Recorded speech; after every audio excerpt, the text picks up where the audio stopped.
I have a dream. 안녕하세요. 독거 퀸입니다.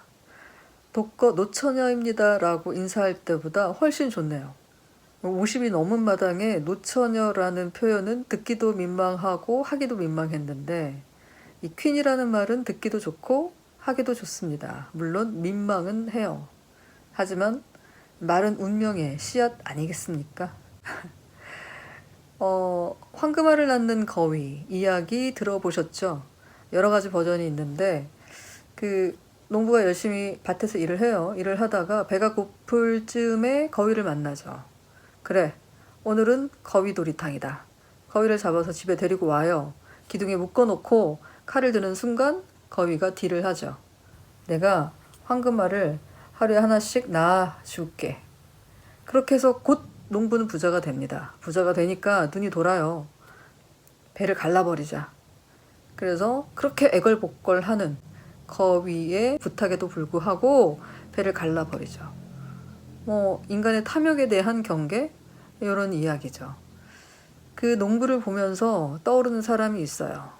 꽃집 사기꾼 여자, 그리고 그 피아노 학원 원장. 이 얘기는 좀 많이 묵혔다 하려고 그래요. 잊어버려지면 더 좋고. 그리고 요즘 저를 못살게 굴고 있는 인테리어 사장을 보면 그 농부와 일치가 돼요. 물론 저도 한때는 그런 적이 있었어요. 지금은 그러지 않으려고 노력하고 있습니다. 좋은 기회는 굉장히 많이 와요, 인간에게. 저한테도 참 많이 왔었어요. 좋은 사람도 많이 왔었고 좋은 기회도 많이 왔었습니다. 그런데 저는 늘 그 기회나 그 사람들이 마치 다음에도 늘 언제나 원하면 올 줄 알고 대수롭지 않게 여기고 그냥 많이 흘려 보냈어요. 생각해보면 너무 아쉽고 미련했던 세월들인데 지금이라도 오는 기회, 오는 사람들에게 잘 하려고 정말 많이 노력 중입니다. 그게 비유를 맞추고 또는 아부를 하고 이런 차원이 아니라 그 인격적으로 대하는 부분에 대해서 요즘 많이 생각을 하고 있어요. 그 인테리어 사장에게 저는 황금알을 낳는 거위가 될 수 있었어요. 왜냐하면 저는 인테리어에 관심이 되게 많은 사람이고 이 집을 굉장히 예쁘게 하고 싶었고 그렇게 해서 블로그에도 올리고 또 채널 코너도 만들고 하고 싶었어요. 또 주변에서 저희 집을 본 사람들 중에 지금 제가 살고 있는 집은 이거는 완전 다 셀프인데 굉장히 어설프죠. 그럼에도 불구하고 그 감각이라든지 이런 부분에 대해서 되게 좋아하고 이번에 니네 집 고치는 거 봐서 그 사장님에게 자기 집 공사도 맡겨보고 싶다라고 얘기했던 분이 두 분이나 계셨어요. 그분들의 견적은 저랑은 비교가 안 될 정도로 큰 견적, 큰 사이즈의 공사였었는데 지금 제가 이렇게 힘들어하고 고통스러워하는 것을 보면서 속된 말로 야, 내가 가서 붙어줄까? 이러는데 지금 이 나이에 자기 일 자기가 해결하지 못해서 누구를 불러서 데리고 간다는 거는 더 창피하죠. 그래서 지금 제가 혼자 끝까지 해결해 보려고 노력은 하고 있습니다만 그게 어떻게 될지는 장담은 못 하겠어요. 왜냐하면 지금 받는 그 수모나 모욕이 도를 넘어도 한참 넘어간 선이거든요. 매일매일 불려가고 있어요, 지금. 저번 주 금요일이 첫날이었는데 금요일 첫날 불려갔고 월요일, 화요일 가스밸브 그 삼천리에 전화 안 해놨다고 엄청 욕먹고 그리고 막걸리 사오라고 그랬는데 막걸리 안 사가서 처음엔 내가 막걸리 사오라고 했을 때 무슨 내가 일용없냐? 그랬다가 그래도 우리 집 일 해주시는 분이신데 그까짓 거 그래서 막걸리랑 또 편의점에서 사는 수육이랑 갖다가 드렸었죠. 그거 별거 아닌 거 아깝다라는 부분이 아니라 정말 최선을 다하고 싶었어요. 저는 세 번째 날 먹은 욕은 견적서가 좀 다르길래 첫 번째 견적서와 두 번째 견적서가 좀 다르길래 여쭤본 거예요. 그랬는데 이런 거 저런 거 이렇게 따지면 우리 일 못한다 소리를 버럭 지르고 나가버리더라고요. 그때 안 잡고 싶었어요. 안 잡아도 됐어요. 왜? 본인이 먼저 나간 거니까. 물어보지도 못합니까? 따진 것도 아니에요. 여쭤본 거예요. 좋은 말로. 1차 견적서와 2차 견적서가 좀 다른 부분이 있던데 이게 어떻게 해서 달라진 거예요? 라고 정말 좋게 여쭤본 거예요. 버럭 화를 내고 나가버리더라고요. 달랬어요. 모르는 거 물어보지도 못하냐. 그리고 너무 당황스러워서 눈물이 나더라고요. 그랬더니 애처럼 운다고 또 혼났어요. 그리고 집에 오는데 전화가 왔어요. 마음 풀으라고. 그러면서 자기도 먹고 살아야 되는 거 아니냐고. 넷째 날 공사 견적이 200이 더 나왔어요. 이거는 뭐 공사를 하다 보면 돌발 상황은 항상 있을 수밖에 없는 거니까 바닥을 다 두들겨 깨야 된다고 해서 어쩔 수 없죠. 뭐. 그리고 워낙 오래된 집이기도 하고 그래서 듣고 바로 그 자리에서 오케이 했습니다. 그런데 원래 공사 견적보다 200만 원이 더 나온다고 하는데 거기다 대고 어머 너무 반가운 소리네요. 저 기다렸어요. 너무너무 고마워요. 이렇게 반응할 집주인이 있을까요? 나중에 저한테 그러는 거예요. 그때 한숨을 쉬었대요, 제가. 너무 기분이 나빴대. 아, 어쩌라고. 더 대박은 이 돌발 상황 때문에 공사가 늦어졌으니까 당연히 이사 날짜도 늦어져야 되잖아요. 그래서 사장님한테 여쭤봤어요. 이사 날짜를 언제로 잡아야 됩니까? 그랬더니 수요일 저녁까지 알려주겠다. 그러더니 목요일까지 연락이 없어요. 금요일 아침에 제가 공사 현장에 갔어요. 혹시 계실까 싶어서. 안 계시더라고요. 집은 미장이 딱 돼 있어요. 그래서 전화를 했어요. 사장님 이거 밟으면 안 되는 거죠? 그랬더니 또 버럭 금요일 아침부터 그거 보면 모르냐. 딱 보면 모르냐. 아니 나는 도대체 원래 미장을 하면 집주인한테 통보를 해줘야 돼요. 이런 작업을 했으니까 만지면 안 된다. 혹시라도 누가 만졌을 때 사고가 나면 우리 책임 못 진다. 미리 알려줘야 되는 거예요. 그런데 내가 먼저 전화를 해서 여쭤봤더니 그거 보면 모르냐. 대뜸 소리를 쳐요. 왜 소리를 지르냐. 옥신각신하다가 그럼 타일은 언제 보러 가냐. 그랬더니 지금 당장 오래요. 난 지금 오늘 약속 있다. 그랬더니 또 대뜸 버럭 그렇게 자기 볼일 다 보고 다니면서 무슨 집을 고친다고 하냐. 나는 땅 파서 장사하는 줄 아냐. 나 이 공사 못하겠다. 이게 말이 됩니까 지금? 약속 시간을 정한 것도 아니고 하도 말이 없길래 언제 보러 가냐고 먼저 물어본 건데 거기다 대고 지금 당장 오지 않으면 30만 원이 추가가 된대요. 그러면서 자기 볼일 다 보러 다니면서 집은 언제 고치니? 아니 내가 고쳐요 집을? 안 그래도 공사 첫날부터 매일매일 불려다녔어요. 매일. 목요일 하루 빼고. 이런 공사가 또 있을까요? 내일부터는 또 어떤 모습으로 나타날지는 전 모르겠어요. 내가 왜 이런 수모를 당해야 되나라고 생각을 해봤더니 결국은 돈이에요. 돈. 공사가 끝나는 날짜에 공사 대금을 결제를 못하겠다라는 말씀을 처음부터 드렸었어요. 그래서 공사 일정을 미뤄야겠다. 완불할 수 있는 날로 공사를 미루던가 아니면 공사를 시작하지 말아야겠다 했더니 그 사장이 괜찮다. 돈은 그냥 나중에 주라. 되면 빨리 주면 좋고 안 되면 어쩔 수 없다. 그렇게 해서 시작된 공사예요. 그런데 돈이 안 들어오니까 화가 나는 거야. 저는 눈치가 없어서 그걸 몰랐던 거예요. 그리고 그렇게 구박을 당했던 거예요. 글쎄요, 이 일이 어떻게 해결이 될지는 저도 장담을 못 하겠어요. 사실 끝까지 웃으면서 끝내고 싶은 마음인데 이런 식으로 나오면 참는 게 무조건적인 선은 아니다라는 생각이 들어요. 우선은 내가 나를 지켜야 되겠고, 그러자면 화를 내는 게 아니라 제 쪽에서도 뭔가 조처를 취해야 하겠다. 앞으로는 할 말을 하고, 그리고 공사를 하지 않겠다고 하면 멈춰야겠다. 짐을 싸서 보관을 하는 한이 있더라도, 불이익이 생긴다 하더라도 그렇게 내가 내 돈 써가면서 어르고 달래면서 할 공사는 아니다. 그 사람은 저를 대할 때 무슨 고아를 대하는 사람 같아요.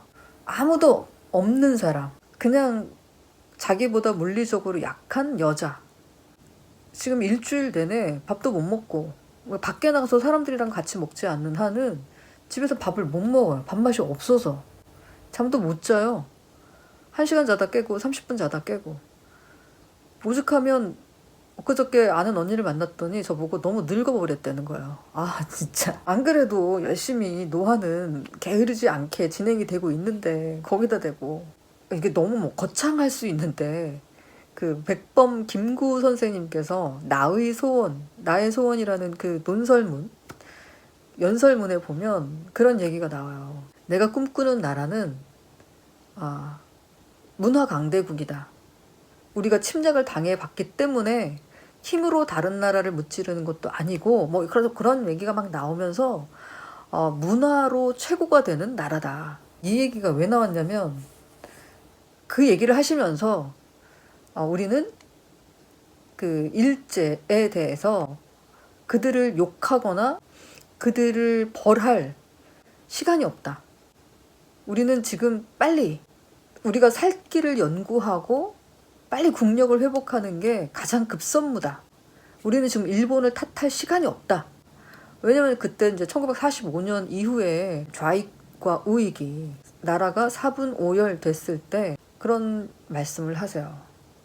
근데 왜 제가 이런 얘기를 꺼내냐면, 내가 지금 일주일 내내 너무 시달리고 있는데 내가 지금 그 사람한테 시달릴 시간이 없는 사람이거든요.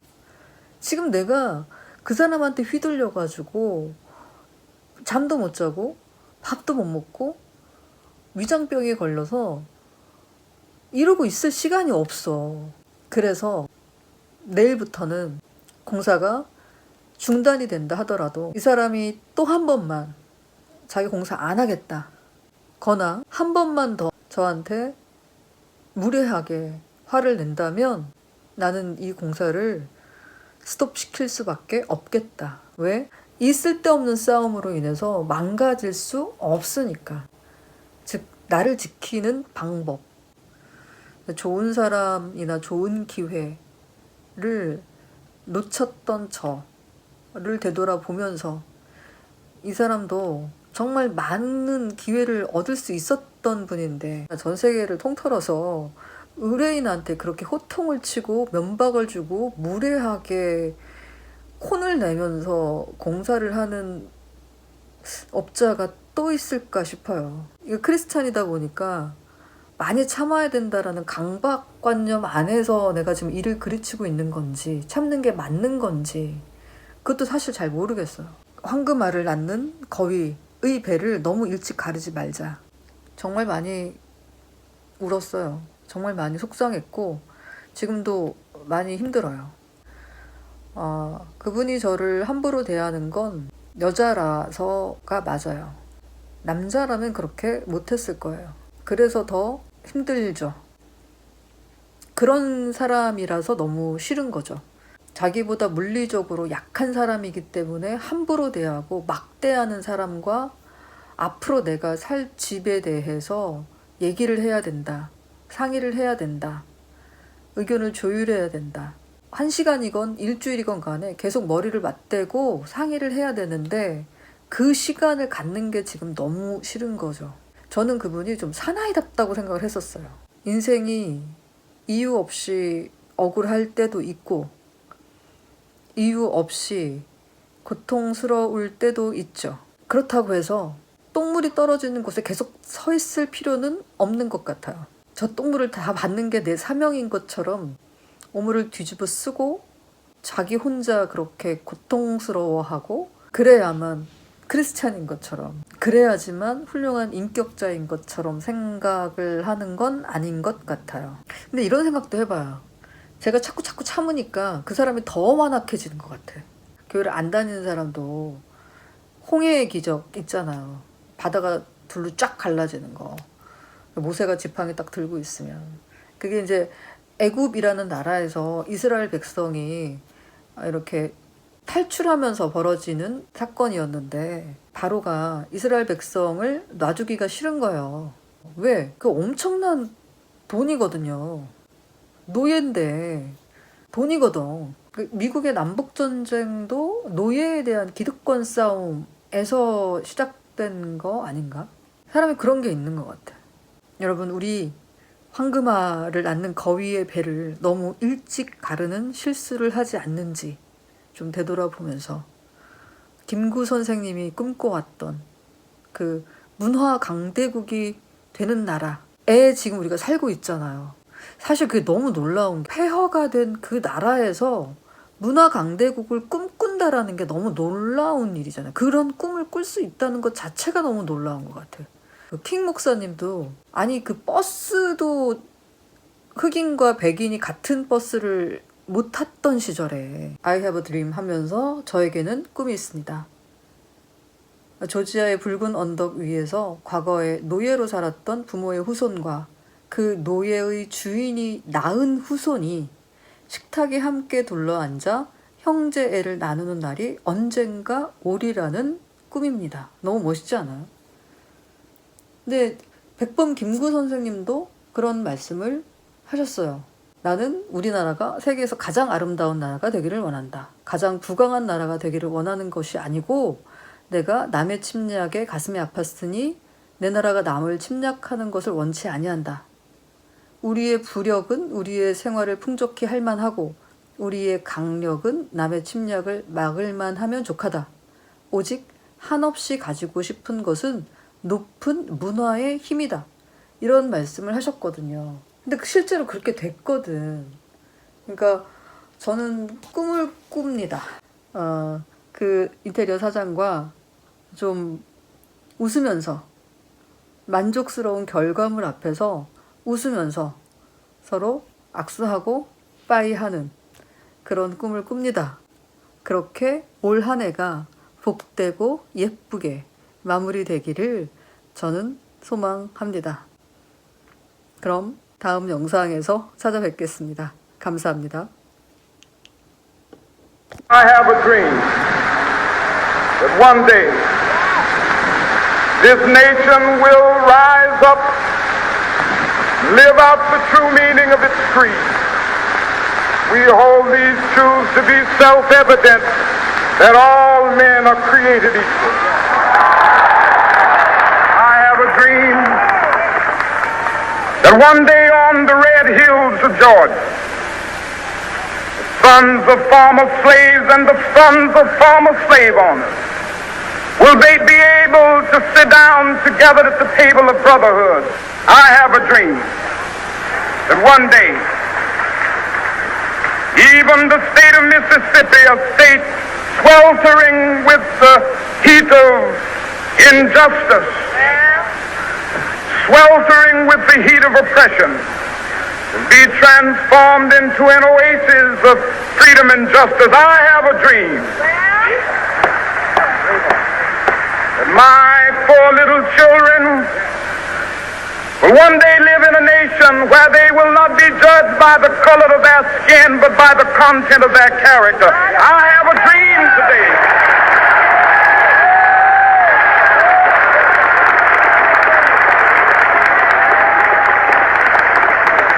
I have a dream that one day, down in Alabama, with its vicious racists, with its governor having his lips dripping with the words of interposition and nullification.